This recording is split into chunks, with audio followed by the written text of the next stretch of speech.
The Travel Transformation Podcast is proud to be partnered with Give the Goodness Global, an amazing global outreach project helping families in need all over Southeast Asia and beyond. Please check them out at Instagram.com/Give the Goodness Global today. And now on to the podcast episode. Welcome to the Travel Transformation Podcast, where we talk all things travel and all things transformation, exploring the life-changing potential of solo travel, intentional travel, and location-independent working. Whether you're an aspiring digital nomad or simply wish to boost your confidence through epic travel experiences, I'm here to motivate and inspire you to go after all your wildest dreams. I'm Jessica Grace Coleman, author, certified travel coach, founder of the Travel Transformation Company, and your host for the Travel Transformation Podcast. Travel changed my life.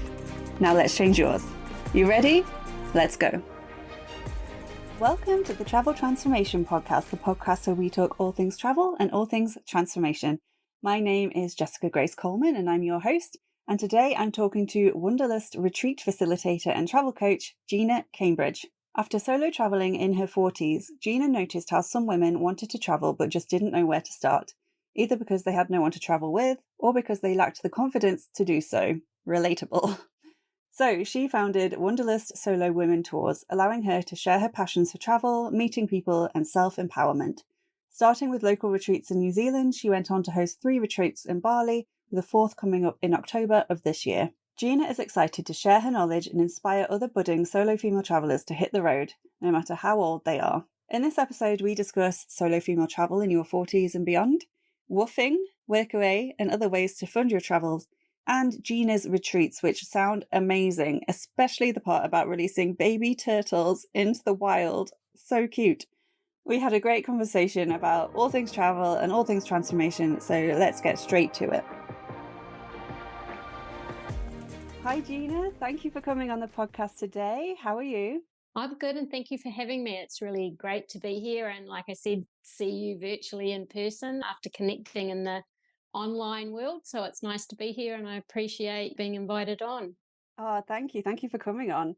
Okay, so to start with, for our listeners, can you let me know a bit about who you are, where you're from, and where in the world you are right now? Where am I speaking to you from? Right. So my name's Gina and I'm coming to you from Aotearoa, which is New Zealand, right at the bottom of the world. So a little bit about me. I didn't start, I suppose, my traveling passion to a bit later on in life when everyone maybe in their 20s is either doing, I suppose the Americans call it like their gap year. We call it an OE here in Australia and New Zealand, an overseas experience. I did that when I turned 40, which is definitely later on in life. And from that experience, I've had a lot of transformational travel stories and I wanted to share that, which evolved into me doing a little blog just for family and friends, which was Gina Does Wanderlust originally. That was like 8 years ago, I think now, because I had a lot of friends and family ask, they wanted to see photos. And so I sort of started just dabbling in that. And then that sort of led to a trip when I came back from the States, which was about 6 years ago, I think. I was wanting to know how could I turn this passion into something a bit more? So that's when I created Wanderlust Solo Women Tours, where I facilitate women's travel. And it's for the solo doesn't necessarily mean you're single. It just means that maybe you have no one to travel with, your partner might not want to travel, you just want companionship to travel with somebody. So I now facilitate women's travels retreats. We've now kicked off We Can Travel Again back in Bali, and I've been doing them here in New Zealand, and I'm really excited to bring in Cuba next year, which I've been organising for the last 3 years, and it's finally coming together. So so it's all really come about from my own transformational travel experiences where I went through, it's very stereotypical, bad relationship breakup, my whole life, which I got the big house and the business and all that. And then all of a sudden that went overnight and I was like, geez, where do I go now? And that's how my journey started. Okay, I have a lot of questions about this because you said some great stuff there. So first of all, I'm all about solo female travel. So I'm so glad that you're doing stuff around this. And you actually reminded me when you were talking about your blog for family and friends. When I went around Southeast Asia and a couple of other places when I was sort of in my 20s, I did a blog for family and friends as well. Every day I was writing something, I was putting in pictures. It was, before Instagram and all that kind of stuff. And maybe that like sowed the seed for what I'm doing now. And I haven't thought about that in years. So when you said that, I was just like, oh, yeah, I think so many people start that way. Like their family and friends want to know what they're doing, and it's a great way of keeping them in touch with what you're doing. So that's really cool. So you talked then about reassessing your life after a breakup and all that kind of stuff, that you didn't really do your OE, is it? Overseas That's correct. experience. Overseas experience, I've yeah. not heard that before. I like that. I think that sounds better than gap year. Until you Yeah. were 40. And I believe you had a sort of very special sort of 40th birthday or birthday year. So can you tell me a bit more about that, where you traveled, what you were doing, what you were feeling? Yeah. So for me, how I really leapt off the deep end. So I had a business and I owned my own home, and I literally sold my business and I sold my home and downsized. And this is at a time when the market wasn't that good. So I didn't really come out with a lot of money, but I was hell bent on making this journey. And I literally booked a one-way ticket to Europe. I'm very fortunate that I do have a dual passport. So I have got a British passport as well. And that was back when UK was part of the EU. Mhm. So it made for very easy travel. And I did do a lot of research prior to me leaving. Now, I come from a very small town. There's only like 7,000 people. I'd gone on a couple of trips. I had been to Egypt by myself before, but in a group tour. Gone to Canada and other places, but this is the first time I'd really ventured out without coming home. There was no coming home in the sense that I knew what was going to be happening. But I did, and this is without exaggeration, I literally had £500 and €500 cash and then my credit card. And that's what I left on. So I got creative in the ways that I thought, how can I make this experience happen? Because I needed to escape where I was. Being in a small town, nothing was changing. I was stagnant. I felt I needed to make a huge leap to start changing things in my life. So hence why I booked a one-way ticket. The one-way ticket was to Paris. And yes, I did spend my 40th birthday under the Eiffel Tower with a bunch of strangers I'd met in the hostel the day before. Nice. And it was pretty amazing because when you see like the Eiffel Tower light up, I think it's at midnight when all the sparkly lights come on, and we were literally just had like €2 bottles of wine. And there was about 8 of us, and I had a fantastic time there. And that was all totally new to me, like meeting people. And these were younger people too. These were all like in their young 20s. And they totally accepted me with open arms. They didn't really want to know my background or why I was there at that time. It was just, hey, you're a traveler. We're going out tonight. Do you want to come? And that really opened my eyes up amazingly. And it was incredible. And that was the start of 8 months of backpacking around Europe and Morocco and Turkey. Wow, that's so amazing. I love that. I talk about magical movie moments in my content, and like that sounds like exactly like that kind of thing. You're under the Eiffel Tower, turning 40, the sparkly tower, and with all these strangers basically. I love in particular, the €2 bottle of wine, because that's what I usually have as well. I usually have like cheap wine, but that's all you need when you're with like some new friends and you're in an amazing place, and it's just like that perfect moment that you will never forget. I love that for your 40th birthday after everything you went through as well. That sounds amazing. So It was, yeah. yeah, it sounds so cool. So how did you fund your way around for those 8 months then? Because you said you had so much money. So I went online, and this was back in 2011. So obviously things have advanced quite rapidly online since then, but I looked at jobs I could do, and I actually ended up applying for a live-in carer. So I assume they still do, but you can go and work and live and stay in people's homes, and through whether it's a disability, old age, or companionship, there's a lot of different organisations that do hire travellers. And went and applied for that. I had to do online interview, and then once I arrived in the UK, I had to do a week's course. So I had a live-in position, but I also joined WWOOFing, which is Willing Workers on Organic Farms. There's also other organisations like Workaway, which I've also done. I think there's HelpX. Again, that's an amazing way to travel and save money, but you also get a really local, authentic experience. So I did WWOOFing. My WWOOFing experience is another fairy tale one. I'll Ooh, tell you that in a yeah. minute.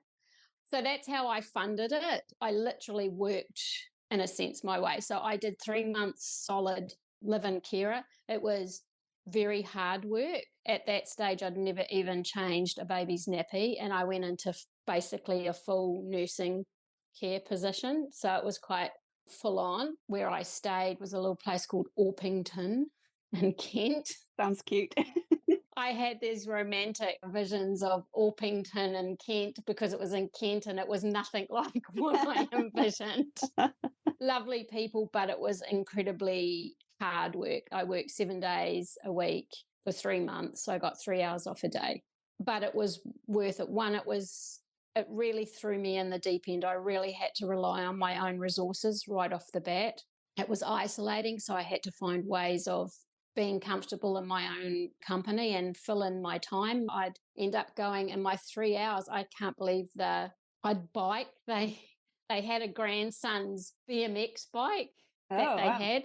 I'd hop on that and bike like a few kilometres or miles out to the country pubs that you have in England, have my lunch and then bike all the way back. And so I found myself doing stuff way out of my comfort zone. So it was a really good learning experience. But that also funded the rest of my travels I made because I had no expenses other than if I wanted to go and buy something for myself. That actually funded the rest of my trip.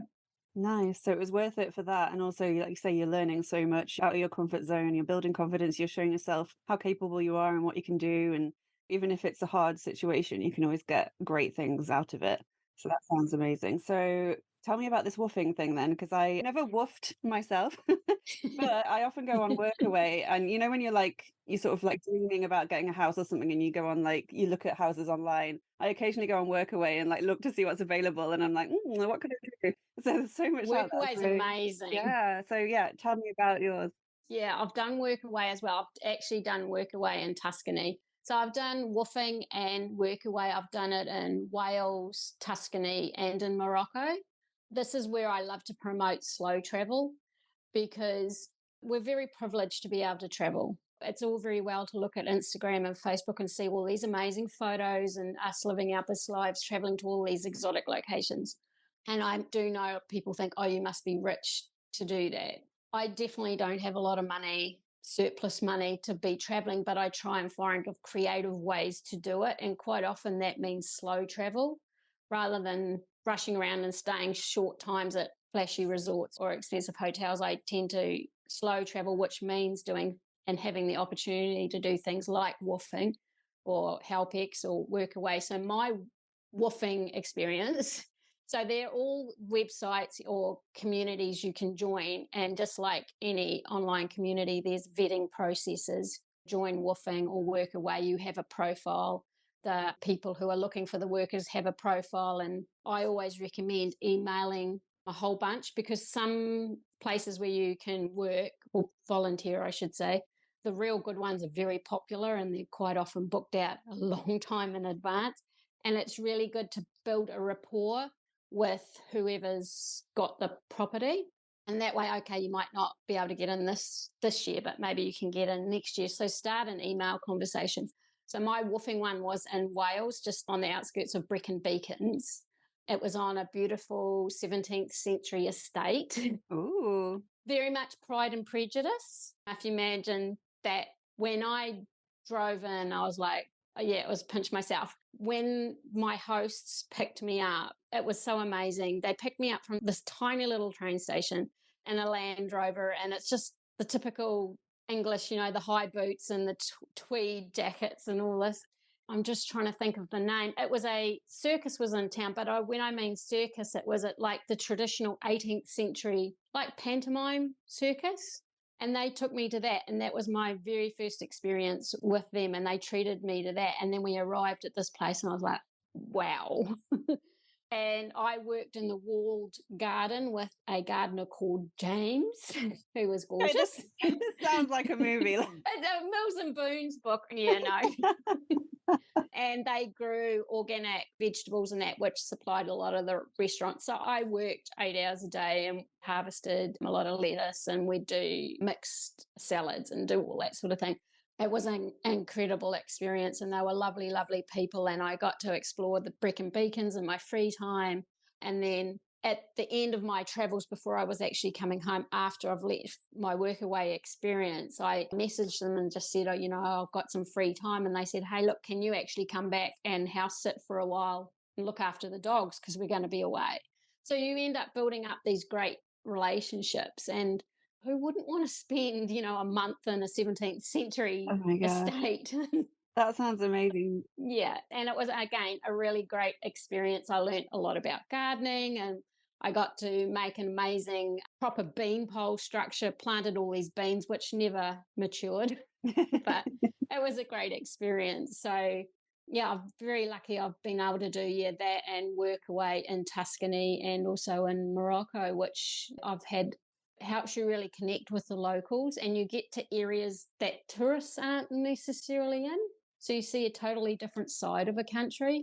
Yeah, I love that when you're staying somewhere that isn't a touristy area at all, and you get to go to the local cafe and the local shop, and you get to know people. It's such a different experience, like you say. And yeah, your woofing sounds incredible. I would have wanted to don like a long skirt and a corset and like walk around with a parasol and like take a turn around the garden or whatever they used to do, sit there with like some embroidery, even though I can't sew. And like it just sounds like a movie. That sounds so cool. And I really like your tip about getting early, start messaging people, start building that relationship, because I find, especially since pandemic, like even things like house sitting, like trusted house sitters are so much more competitive than it used to be. There's so many more people wanting to do this kind of stuff because they realize they can. Like you say, it is a lot harder to get positions. So I really like that tip. Just start, like with anything in life, it's all about relationships and building it up. And like you say, they asked you back because they know you. And yeah, just, get that going now, even if you're not looking to do it for like a few months or maybe next year or. Yeah, 100%. Like, I think one of the tips I can say with my personal travel experience, especially later on in life, even though we all love to be spontaneous and spur of the moment, a lot of this was pre-planned a long time in advance. There was a lot of prep into getting this organized and off the ground so I could do it in a way I could afford it. And building relationships, like the property I stayed in Tuscany, they actually messaged me a year ago, I think it was, because again, they were going away and they wanted someone to look after the property, and they wondered if I could come over to Italy and look after it for them and look after their animals. So yes, building those relationships is so beneficial because, it can last you years into the future. Yeah, I love that so much. It's a very good top tip there. Okay, so can you tell me more about your business? You've talked a bit about why you started it, but did you know anything about like online businesses or that kind of thing when you started? Was it a kind of like figure it out as you go, or how did it start? Bit of mix of both. I had owned my own business prior, though it was nothing to do with my niche I'm in now. So basic business skills, yes, luckily I did have them. As far as the online world, no clue at all. I have learned, and because when you're starting out, you wear many, many hats. So I have learned so much. Like I ended up pretty much building my own website, my email provider and all my emails, and there's so much in the back end. Social media, as you know, that's a whole job in Yeah. itself. So I started doing all that. So that was a learning curve on top of building my business. But I love organization. I love organizing things. I like lists, all that sort of thing.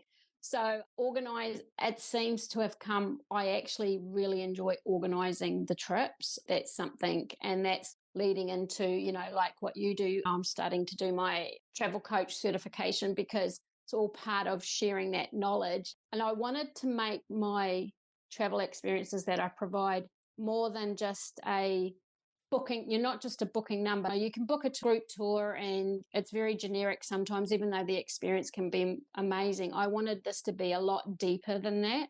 I wanted to provide like service and support before, because my niche is quite often women who are reinventing themselves, restarting their lives, empty nesters, or women that want to travel, but they just literally don't know where to start. So it's supporting them right from the beginning and giving them the tools to enable them not just to come on the retreat or the travel experiences, but the tools to actually have a good time and enjoy that experience without any anxiety and stress that can come with travel prep. Yeah, definitely. And you mentioned a bit about your retreats there before. You said New Zealand, Bali, and now you're doing Cuba, which sounds incredible. Can you tell me what actually happens on these retreats? Like, what do you actually do? Are you ready for adventure?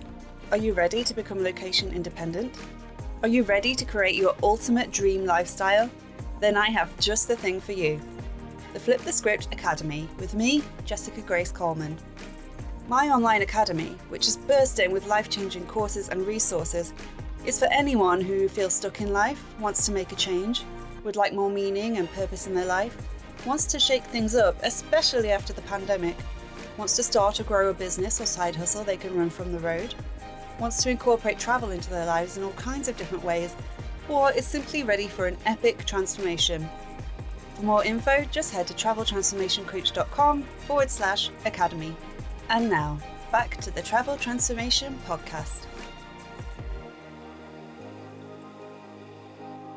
Yeah, so I started out actually using the word tour. So, and my name, Wanderlust Solo Women Tours. But then I found when I was starting to promote things, people seemed, especially women, responded better to the word retreat. And then I started to look into what is a retreat. And a retreat can encompass a lot of different things. So my retreats, I call them like a tasting platter of different things. So whether it's here in New Zealand or like in Bali, rather than just doing like having one genre like yoga retreat or a detox retreat or wellness or workshop, mine are you get the opportunity in a safe place to try lots of different things.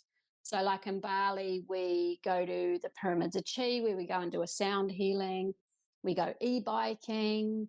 We have a private baby turtle release, which is one of my favorite things. Oh my God. They're so ridiculously cute.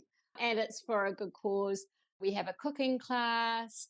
We have a yoga session. We make jewelry. So there's lots of different tasters, because someone might come along and go, oh God, I don't want to go and do a sound healing. That's too woo-woo for me. But they come along and give it a go and go, wow, actually that was really cool. Or come e-biking when they might not have even, ridden a bike since they were a kid. So it's giving them a safe environment to try new things and then give them the confidence that then they can go off. I really love it. Last two retreats actually I had in Bali, because they have free time. You have free time because that's really important as well. By the end of the retreat, on their free time, they were off on their own adventures. And that was great. I felt I've done my job. If they're confident enough to be organising their own thing, going off and doing this and going, I've succeeded. So that's how I look at it. It's like you're a proud mum. You're watching your people go off and live their lives. Leave the nest, yeah. Yeah. I'm sorry, I have to ask about this baby turtle thing. What? This sounds awesome. What does this involve? Is this when you put them on the beach and they go into the sea? Yeah, so the last one we did, so in Bali, the turtle eggs obviously are in danger. They are or were, they're trying to not do it as much used in ceremonies, or dogs can dig them up, or any conservation place. When the turtles hatch, they've obviously got a high rate of not making it to the sea. So this organisation, they collect the eggs, or they pay the locals to bring the eggs to them. They rebury them in a safe place where we go to visit where they get buried. And then once they hatch, they've got like little water tanks that they put them in, and then they're released. But and I've never seen this before, on our last trip, while we were standing there, they hatched. And that was one of the most incredible things. Like as soon as they come out of the shell, they've got so much life and they're off finding the sea. Oh, wow. So then, we make a little changsari, which is like the little flower offerings, and we take them with us, and it's on a beach, and it's called Tabanan, which is quite a remote beach up on the west coast. So there's no people there. And we do a sunset turtle release. We literally let these little turtles go and we do a little blessing, and it's really cool. It's really cool. Oh my God, that sounds like it would be like my favorite part of the entire experience. It's It is really a worth it highlight, just for yeah. that. Wow. Okay. So I have a quick question about your retreats, mainly for me, selfishly, because I would love to do retreats in the future. But do you find it easier to like organize them when it's in your own country? Are there different like red tape and stuff you need to consider when you're doing it in another country, or is it pretty much the Yeah. same? No, it can't, like, very different. I'll use Bali as an example. Bali is set up to host retreats. There's so many retreat venues for starters on offer. There's so many places set up that offer retreat packages. So as a host, you literally can go in and go, I want this, this, and this, and they supply it and you just facilitate it. It's very much set up, and obviously it's a lot more cost effective. Here in New Zealand, it's a lot more complicated, and especially in the area I'm in, it's very much a tourist area where I am. But because of that, things are very hard to book because they're either very busy. Our whole business setup is quite different than Bali. So it is a lot more complicated, I find, doing it here, and definitely a lot more expensive. Unfortunately, pandemic put a squash on it. I was doing one for Thailand. Again, that's another great place to do them. They're very much set up if you get the right contacts and very cost effective. The Cuba one is going to be a tour. That one I am, because of the logistics of it being Cuba, it is through another tour provider. And so I will be the host.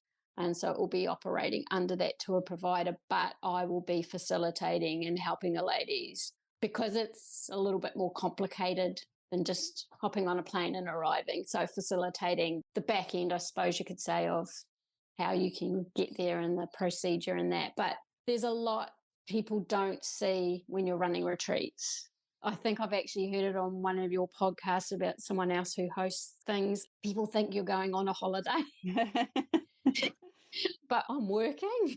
But people, oh, but you were here. Oh, I'm like, yeah, but I'm working. And when I leave the guests, I'm still working because I'm organizing the next day or the 2 days ahead or whatever. So it is a lot of hard work, but it is really rewarding and worth it. Yeah, nice. Yeah, I mean, it's like a 24/7 job when you're out there, right? I mean, I've never done it before, but I imagine. So you touched on this a bit before, but I know you're passionate about encouraging women to solo travel, no matter their age or financial status. So can you tell me more about this and why it's such an important message for you to spread? Yeah, like I said, I didn't start till I was 40. I'm 52 now. And especially with like slower or longer travel, like OEs or gap years, people think that is something for younger people, like when you turn 20 or whatever.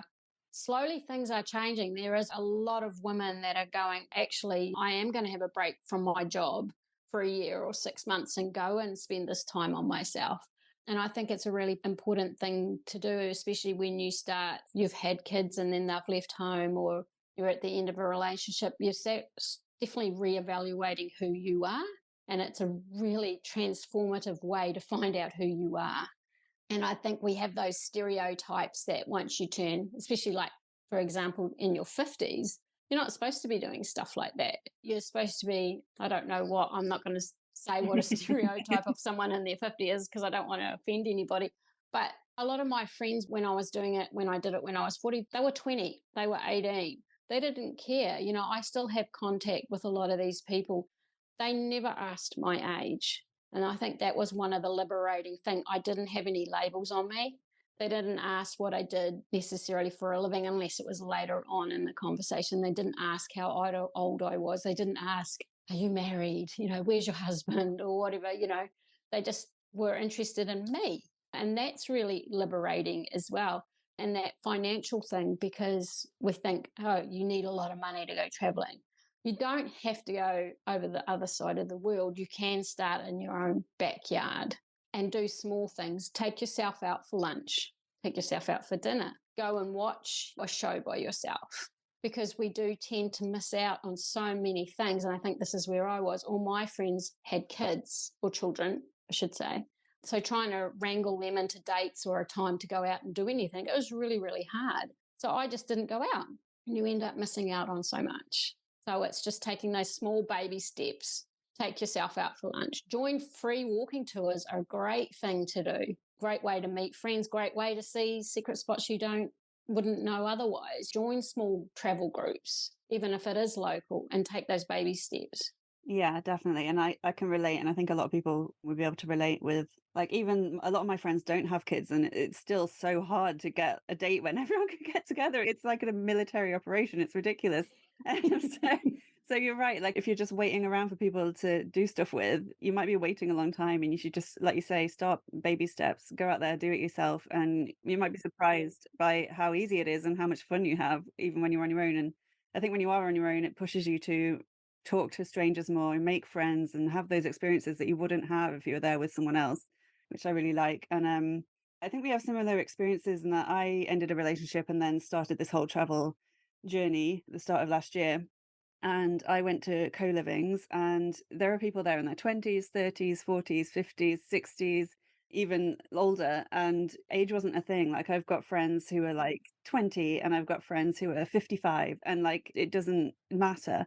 That's what I love about traveling as well. Like you say, you just get to know the person. It doesn't matter if they're single or married or how old they are or any of that kind of stuff. You just bond over the amazing experiences you're having. And I would highly, highly encourage anyone, like you say, no matter how old you are, no matter your financial background, to just go out there and try it, because you no doubt have an amazing time, and just show yourself how capable you really are. That's what I sort of found when I did it as well. It boosted my confidence no end. Yeah, I couldn't agree more. Yeah. Yeah, go and do it, people.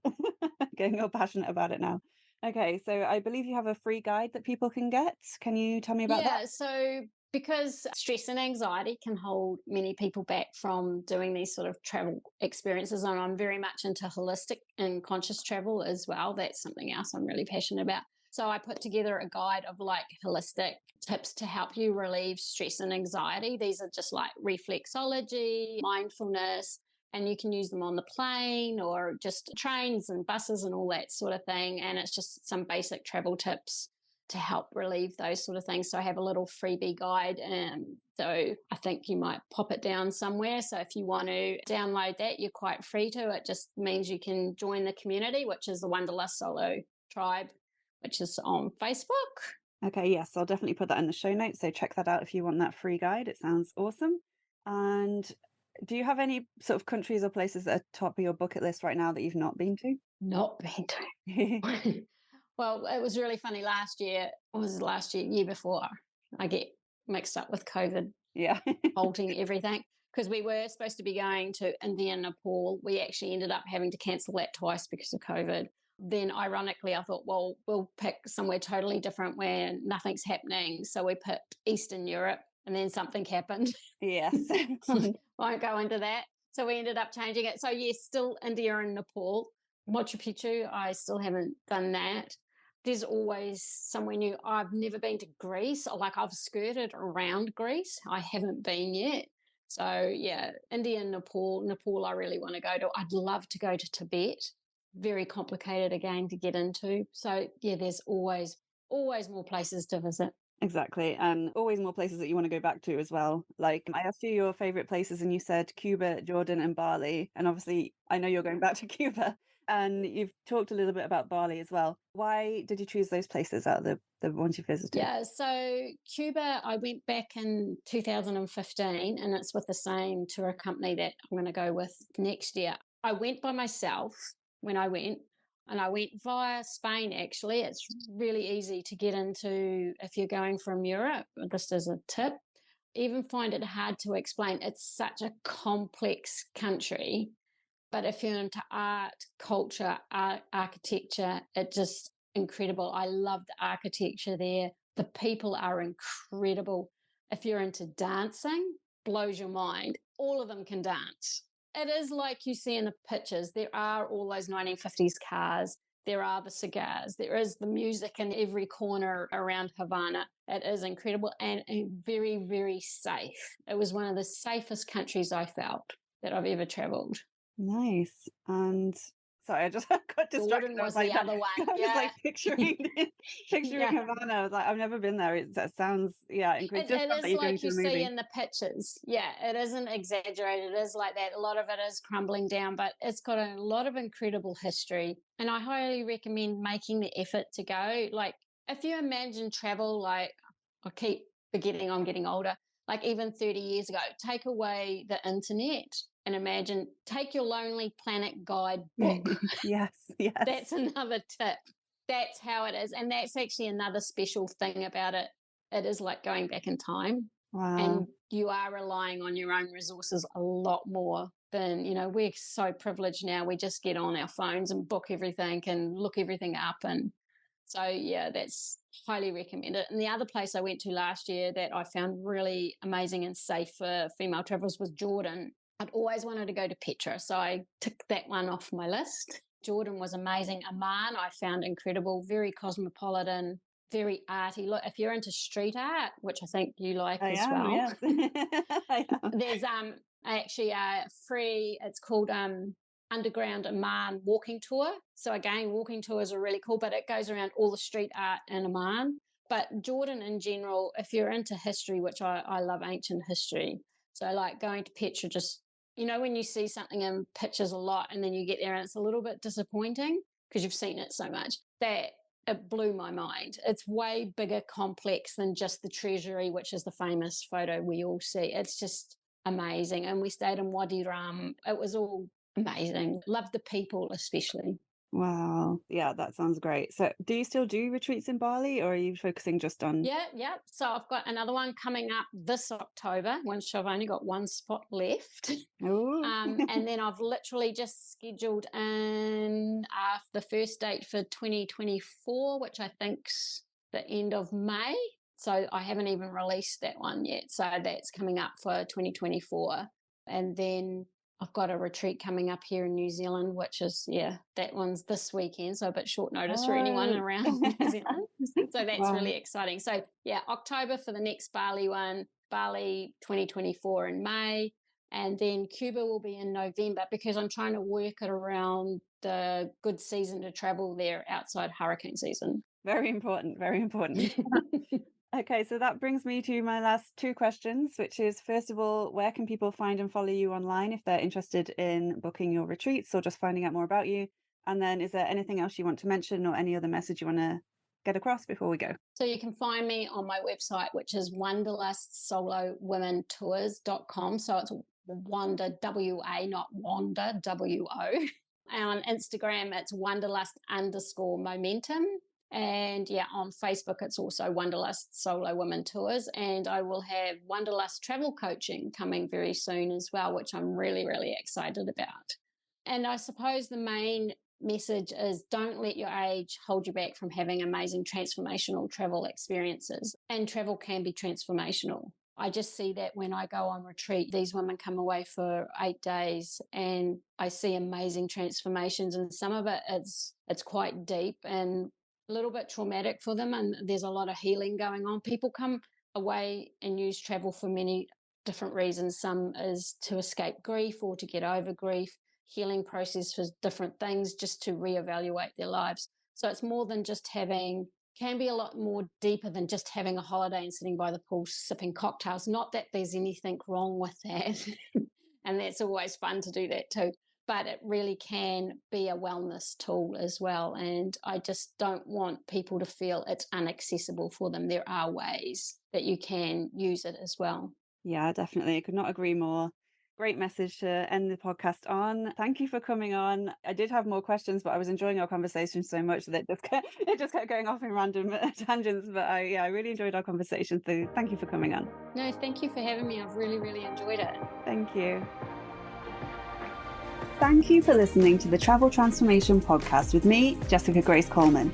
If you enjoyed this episode, I would really appreciate it if you could please subscribe, rate and review, and spread the word, because it's my mission to help as many people as possible to flip the script on their lives and transform through travel. And remember, life is short, so let's make sure it's nothing short of amazing. Until next time, I'll catch you on the flip side.